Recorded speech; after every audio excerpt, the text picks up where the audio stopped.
Gujarati family હું છે ને 12 વાગે કેમ્પમાં આવી ગયો હતો અને અત્યારે સમયની વાત કરું તો 1:30 થઈ ગઈ છે. તો આપણે છે ને અત્યારે બહારનો માહોલ છે ને આપણે સાથે જોઈએ કેવું વાતાવરણ છે આપણે સાથે જોઈ લઈએ ને, બરાબર ને, એક સાથે ખબર પડે કે શું વાતાવરણ છે બહારની પરિસ્થિતિ. થોડી વાર પહેલા વરસાદ ચાલુ હતો, હવે જોઈએ શું છે. ઓ ભાઈ, ઓહ વાતાવરણ એકદમ ધૂંધલું ધૂંધલું છે યાર.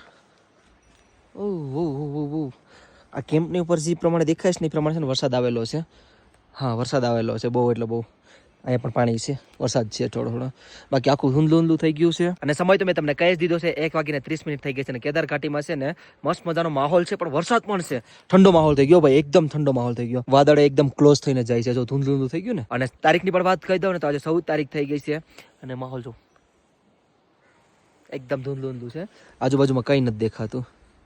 અને હા, એક મારે જરૂરી પણ વાત કહેવી હતી, જો કેદાર ઘાટીમાં કોઈ આવતા હોય ને તો આ 3 વસ્તુ જરૂર તમારી સાથે લઈને આવજો. કે અહીંયા બહુ બધી ઠંડી છે તો ગરમ કપડાં તમે લઈને આવજો. પ્લસ કે વરસાદ પણ અહીંયા ચાલુ હોય છે તો વરસાદનો સામાન લઈને આવજો. અને કપડાં તમે 1-2 દી રહેવાના હોય તો કપડાં પણ તમારા હરખા લઈને આવજો, બરાબર. બાકી વધારે કાંઈ નહીં, હાથના ગ્લવ્સ ને એવું બધું લેતા આવજો. મતલબ તમે શરદીથી બચવા માટે જે પણ થતું હોય ને લઈને આવજો.